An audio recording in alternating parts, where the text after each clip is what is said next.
right. Did you believe Emmett when he was walking pregame and we wished him happy belated birthday, and he basically let us know he was going to do something special? Like, did you see that performance coming? I mean, I don't know if I saw 176 and over 8 yards of carry, but I mean, he just has that confidence, and I think the way that and as much as we give a lot of credit to Emmett Johnson, you also have to give credit to the three interior offensive linemen. They're really good at run blocking and just opening up. Just give him a little bit of space, and he's so good at reading it now. And I asked him that after the game, so we talked to him right after, and then Dylan was doing TV. And so we came back, and then by the time, they had cleared off the field quickly. They had gone in the locker room, and then they came right back out. But Keith is like, wrap it up. So I only had like 2 questions with Emmett. So then I went back and talked to him like longer for the locker room show. And I asked him about that, and he just said, oh, I'm seeing it so much different now. Like, I can see things happening in a way that like I haven't the 2 years before. So I think if once those three up front that are really, really good at that, give him just a little bit of space, he can see it and he can go. And then he is so tough and relentless, and he's not going to go down. He's not going to be an easy tackle. And so he's got so much confidence right now. And somebody commented on, I think it was on the interview, that the only person that never doubted Emmett was Emmett, and I mean, I go back to, I interviewed him in high school. He wasn't recruited, and he had a lot of belief in himself, even throughout the whole process of he wasn't playing, he had a red shirt, then he wasn't the starter. I mean, he still had a lot of belief in himself. As frustrated as he might have been, he knew what he could do. And I think he had the talent, and he had the ability, but then it was also then developed even then some with Coach Rule, Coach Holgorsen, the staff, EJ, Barthel. And so it's what a great story. And yeah, no, I'm not surprised with anything Emmett does anymore, because he's at that level right now where when he believes he can do something, he's going to go do it. Jess, as you kind of go into this Friday game, obviously EJ's big storyline going home. What else? I'm not going to ask you to give away your pick to click or anything, but like, who are some of the other guys that are? Yeah, who did you? I know who. I remember. Kind of catching your attention. Remember. I took Luke Lindemeyer.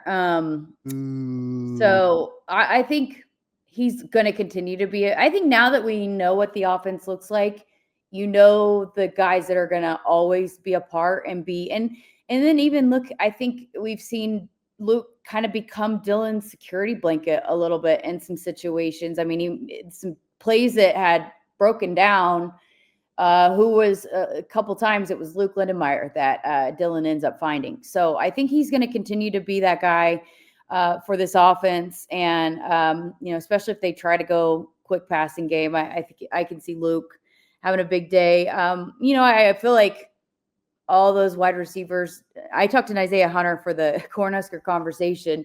Isn't he something? Yeah, he's great, but another guy that's got a lot of confidence.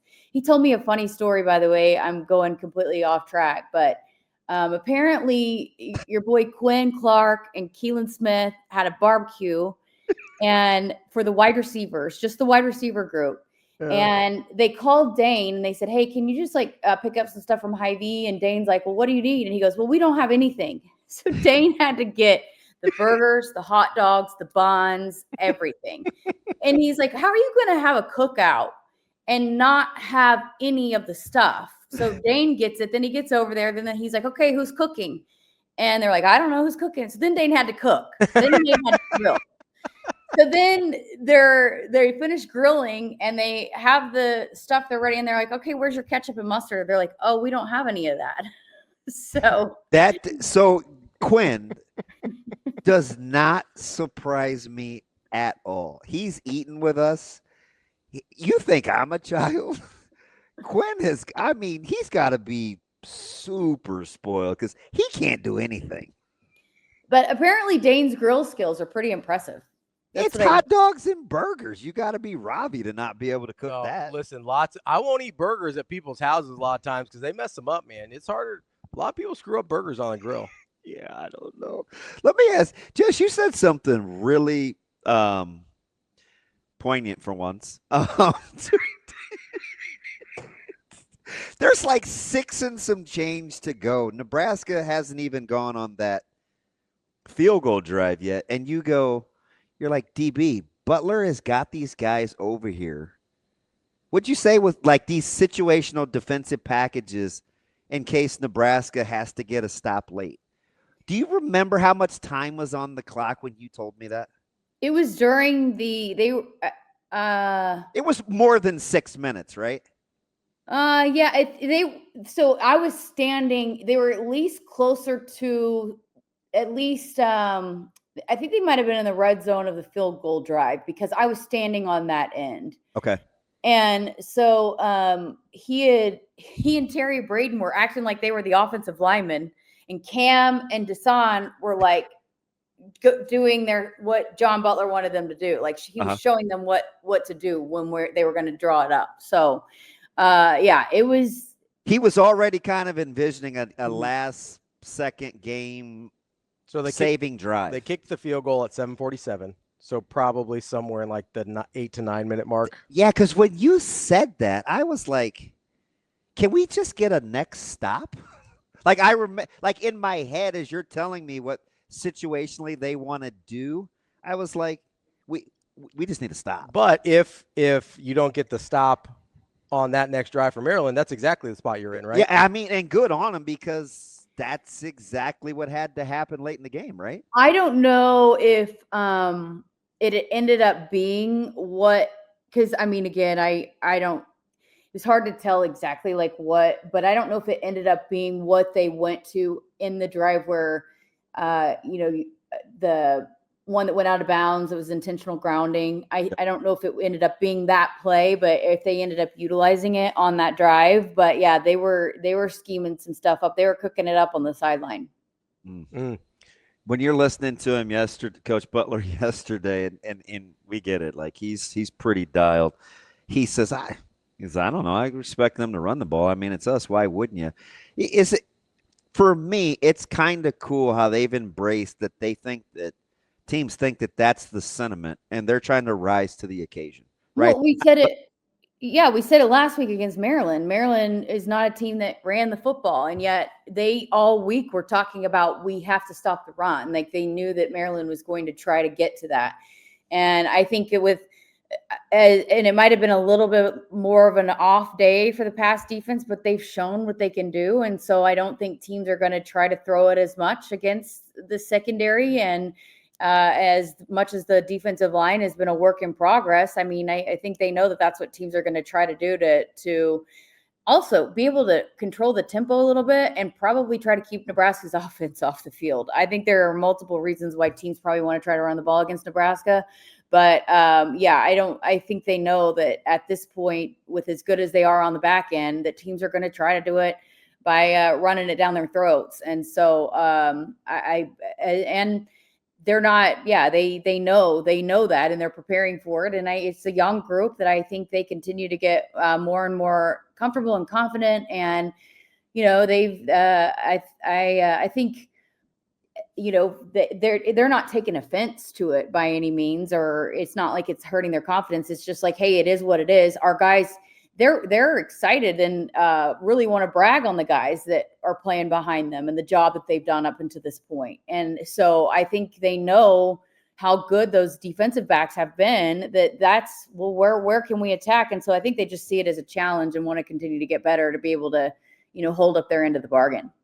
Jess, you brought up a couple interesting points there that I hadn't heard very many people talk about, where, when we talk about teams wanting to run the ball against Nebraska, it's always about, hey, Nebraska's run defense is bad. Their run defense is bad. Their run defense is bad. But the pass defense is really, really good. So you want to do anything besides that, right? Yeah. And then I hadn't really thought about, hey, maybe like teams want to shorten games so that they don't have to deal. Like Nebraska's offense has been good. That's a decent point.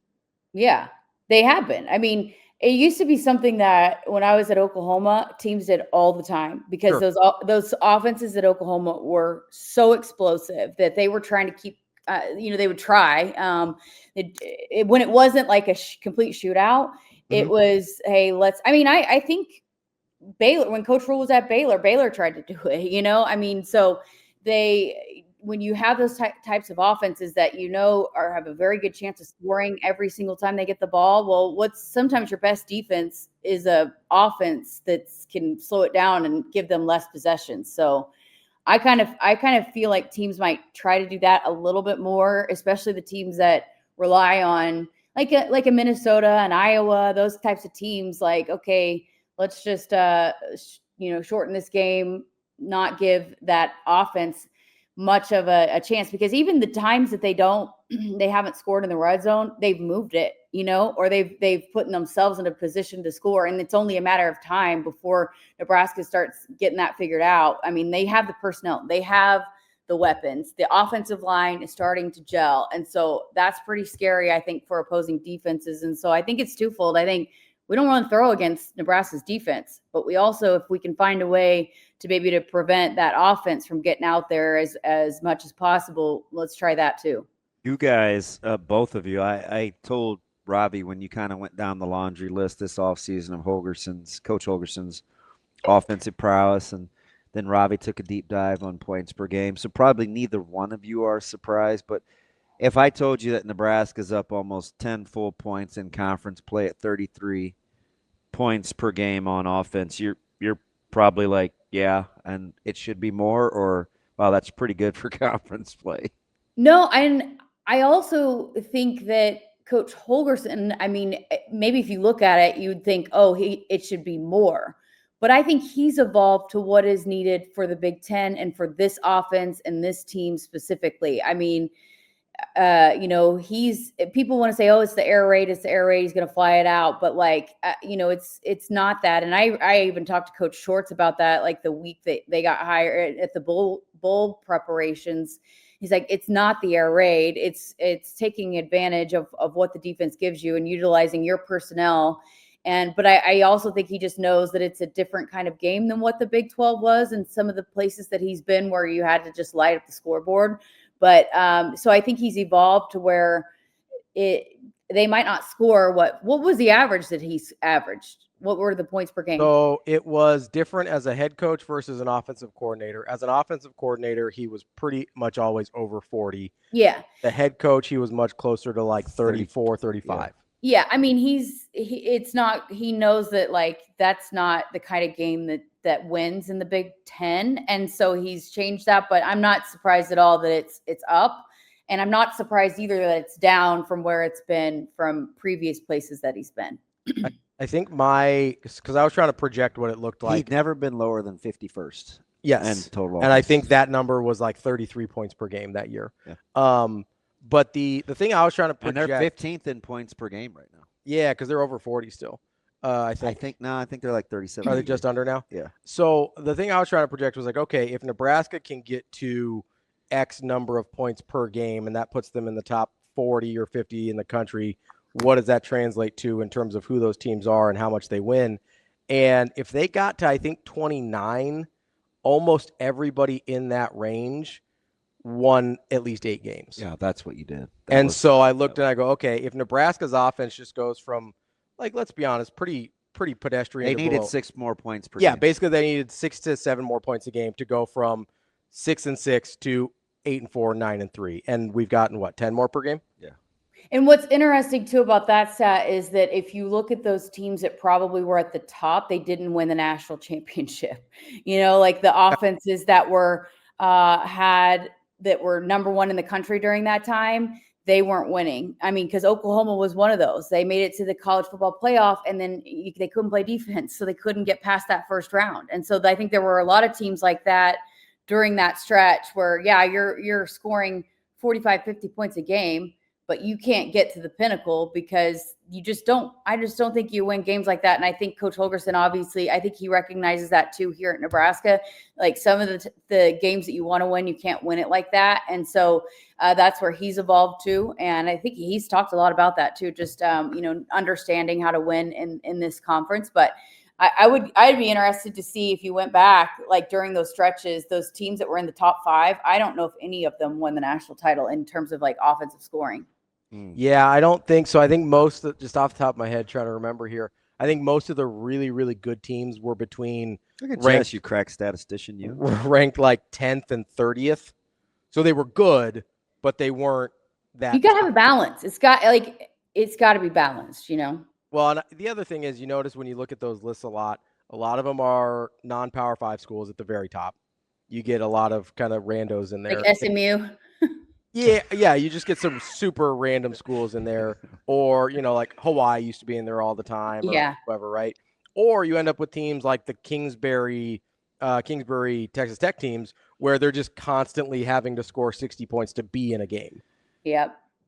So, Jess, because you're close to it all the time, how much do you think with Coach Eckler and special teams that the way he thinks and how positive he is affects everybody else? Or when you're down there, is it kind of just a special teams thing? Like, do you think his vibe trickles down? Oh, yeah. Yeah, he celebrates everybody.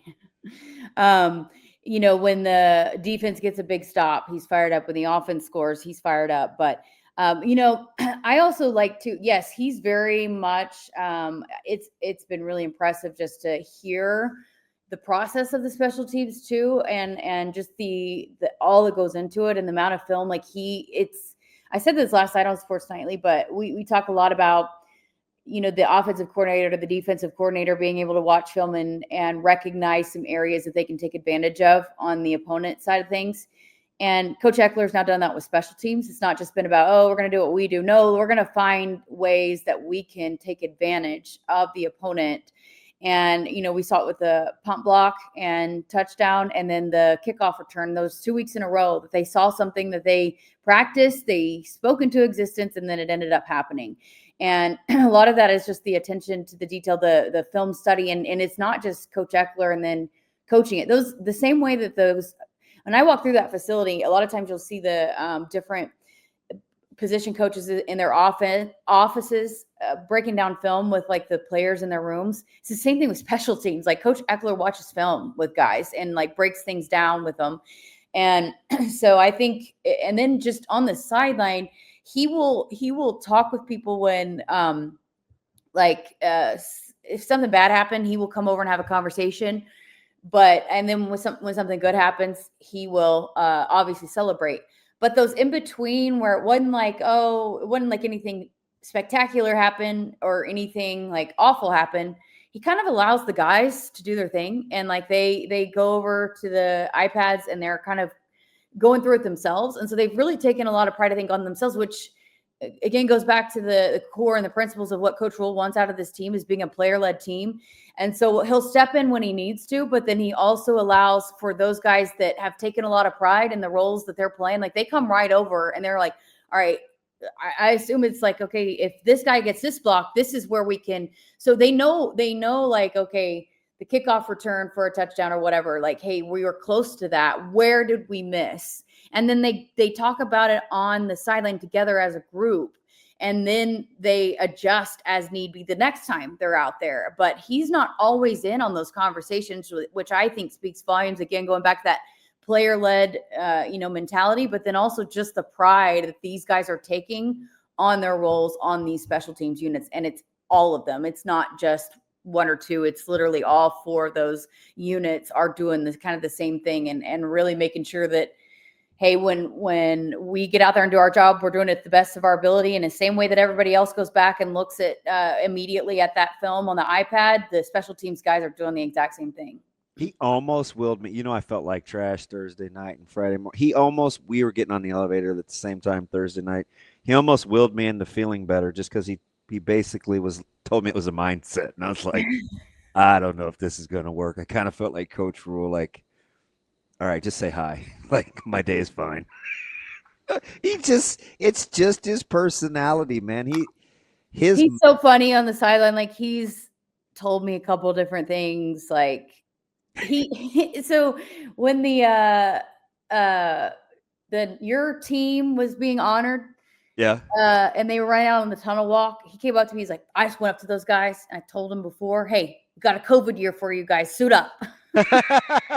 Yeah, he's like nuts. Jess, I think I need you to lobby for us here. Let's see if we can get Eckler on Coordinator Tuesdays. What? Well, he is going to be on the show tonight with Kyle. Okay, there we go. on Nice. Sports Nightly. Okay. So We you want know, him in a Coach little bit Eckler's more. not even like what? We want him in a little bit more controlled atmosphere. We don't want to throw him to the masses. Well, no, it's just the offense, defense kind of coordinators that speak, just kind of what the deal is. But I think he's okay with it. Like that's what I think is really cool about him too, is that he just wants to be part of the team and he doesn't want to be out there. What a cool guy. And you understand why everybody loves him as much as he does. I mean, I asked Will Compton about him. Will Compton's like, well, I said, why is he so successful? He's like, well, first and foremost, he's psycho. He's an absolute psychopath. He's very unassuming in their team setting, like traveling to and from the lobbies. Like, for as loud as he seems, he is one that's very much okay with being like, let me fall in line type of guy. Yep. I think that's his like superpower. He's hard to be both. Yeah. Yeah. All right, Jess, we'll have a good time this weekend up in Minnesota. Try and make sure DB gets to the right stadium the first time, and let's see what we can do. You think this will be the week that you can handle it on your own? I'll try. I mean, are we going to why? Like, what's the problem? Jess, I think you should just be in charge of the Ubers. No, I feel like it might be time for you to spread your wings and fly a little bit, Oh. So we are or we aren't? Just tell me now. We are or aren't all going over together? I'm assuming all together, probably. Okay. They made it seem like it was a me thing. No, that's probably for the best. Just want to make Ask her why she ordered a compact car for. I didn't. Yeah, you gotta get that. You gotta get that Uber XL. I did. I thought I pushed that button, and then I don't know. Somehow it ended up being a tiny car that pulled up. I'm like, I pushed the XL, and then the other two times I did. So do they have Uber Black in Minneapolis? I don't know. Oh, that's the fancy one. You got to get like a Lincoln Navigator or something, Hey, Jess, before we get you out of here, what do you think happens up front on the O-line? What do you mean? Starting. Who's starting?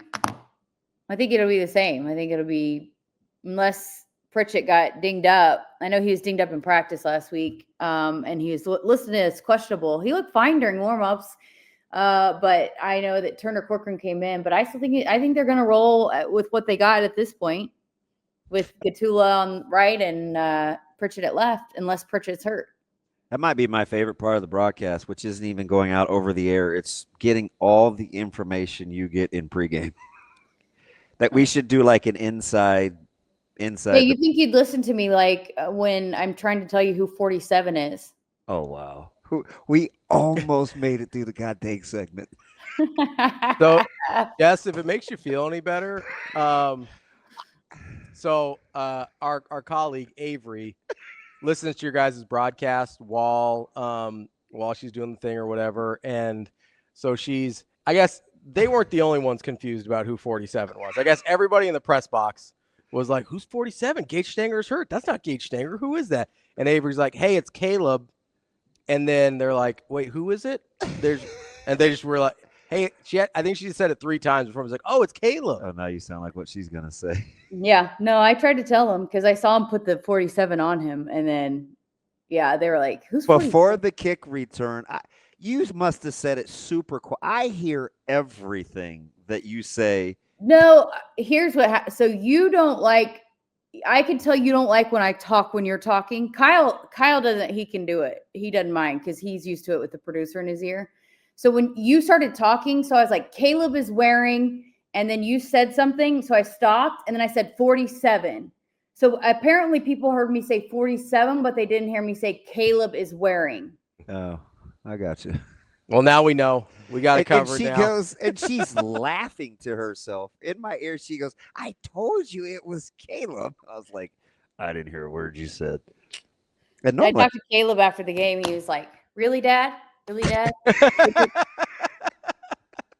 Maybe you should tell your dad. I would say he also could have relayed that information at some point. Like, you know him. He's not saying it. No, but at least he video bombs all of our pregame segments now. You see everybody coming before I do. We need to change how you position me. No, because I gotta have the mic in my right hand because I'm right-handed. You saw Emmett coming. You see everything before. My back is always to the guys. Yeah. Well, I can tell it's breaking you up. I was gonna inside. say she seems really upset about it. That's Jessica I'm not changing. from Husker Radio Network. Jess, appreciate the time as always. Enjoy Minnesota. All right. Have a good day. Bye, Shane.